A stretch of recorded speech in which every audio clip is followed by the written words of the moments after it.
70 के दशक में गोरा रंग हीरोइन बनने की सबसे पहली और अनिवार्य शर्त हुआ करती थी। उस दौर में सामान्य रंग और रूप वाली लड़की सपने में भी नहीं सोच सकती थी कि वह हीरोइन बन सकती है। इस तरह की सोच के बीच आंध्र प्रदेश में जन्मी जरीना वाहब नामक लड़की ने धारा के विपरीत तैरने की ठानते हुए पुणे स्थित film and television institute of India में दाखिला ले लिया। स्कूल में पढ़ने वाली जरीना ने इस संस्थान का विज्ञापन देखकर आवेदन किया था। जरीना का एडमिशन हो गया, लेकिन उनकी राह आसान नहीं थी। उनके सामान्य लुक को लेकर कई बातें उन्हें सुनाई गईं। कहते हैं कि राज कपूर ने भी जरीना को देख के कह दिया था कि वे कभी हीरोइन नहीं बन सकती हैं, लेकिन जरीना ने इसे चैलेंज के रूप में लिया और शोमैन को गलत साबित किया। FTII से निकलने के बाद जरीना का संघर्ष शुरू हो गया। व्यावसायिक फिल्में बनाने वाले निर्माता निर्देशकों को जरीना में हीरोइन मटेरियल नजर नहीं आया और वे उन्हें छोटे मोटे से ज्यादा रोल देने के लिए तैयार नहीं थे। इसके पहले एक बेहतरीन अवसर जरीना के हाथ से निकल गया।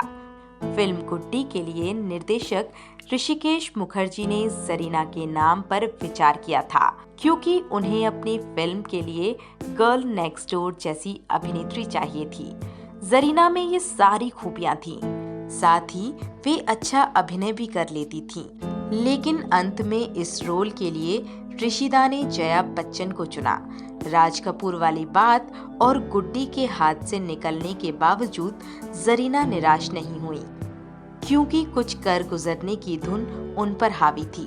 आखिरकार उन्हें अपना पहला अवसर बॉलीवुड की एक बड़ी हस्ती के जरिए ही मिला। जरीना को पता चला कि देवानंद अपनी नई फिल्म इश्क इश्क इश्क 1974 के लिए एक नए चेहरे की तलाश में है। यह रोल फिल्म की नायिका जीनत अमान की बहन का था। जरीना सीधे महबूब स्टूडियो जा पहुंची और स्क्रीन टेस्ट दिया। उनका चयन हो गया और उन्हें फर्स्ट ब्रेक मिला।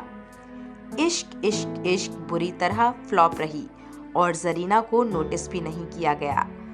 उन्हीं दिनों राजश्री प्रोडक्शन वाले नए कलाकारों के साथ काम करना बेहद पसंद करते थे। उनकी फिल्मों की कहानी भी गांव और ग्रामीणों के इर्द गिर्द घूमती थी। उन्हें अपनी नई फिल्म चितचोर 1976 के लिए एक हीरोइन की तलाश थी। घर बैठे जरीना को इस फिल्म का ऑफर मिला। इस कहानी का निर्देशन बसु चटर्जी कर रहे थे।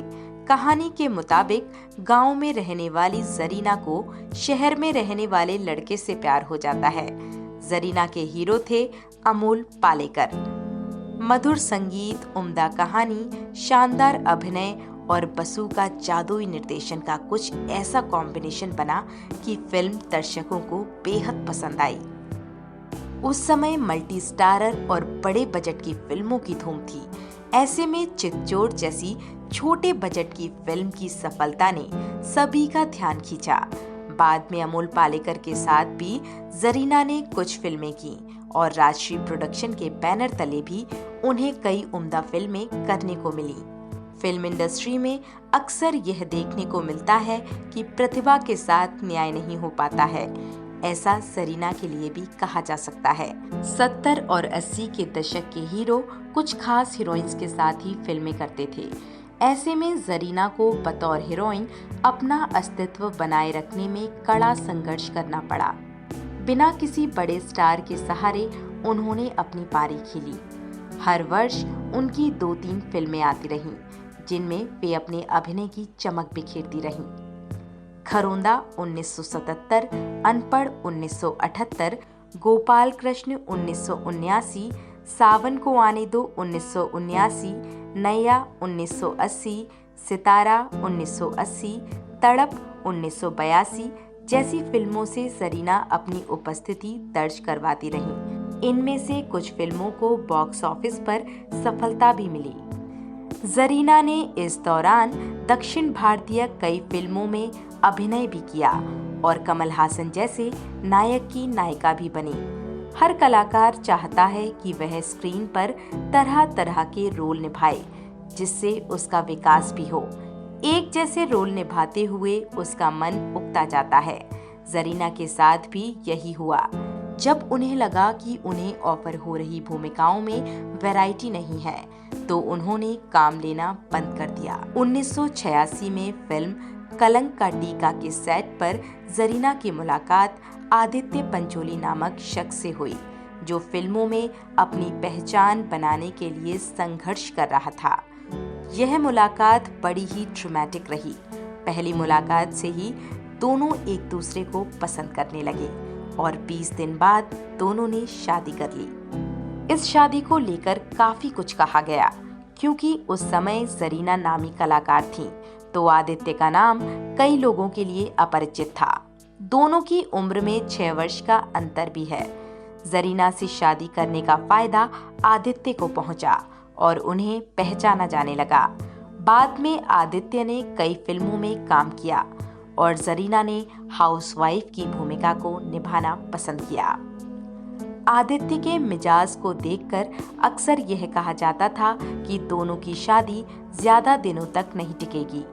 आदित्य बड़े गुस्सैल और रंगीन मिजाज आदमी माने जाते हैं, लेकिन जरीना आदित्य की तारीफ करते हुए कहती हैं कि आदित्य इतने गुस्सैल नहीं है जितनी की उनकी इमेज है।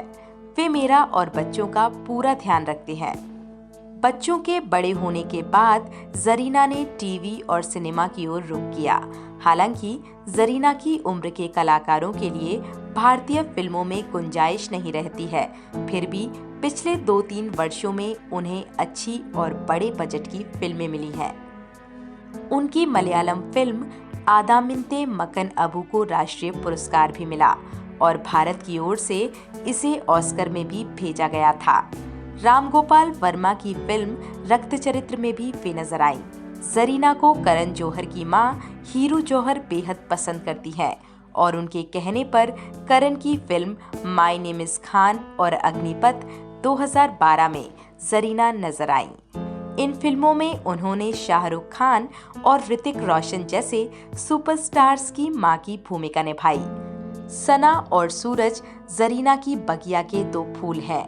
बेटी सना अपने मॉम डैड की तरह अभिनय की दुनिया में नाम कमाना चाहती है, जबकि बेटा सूरज की चाह निर्देशक बनने की है।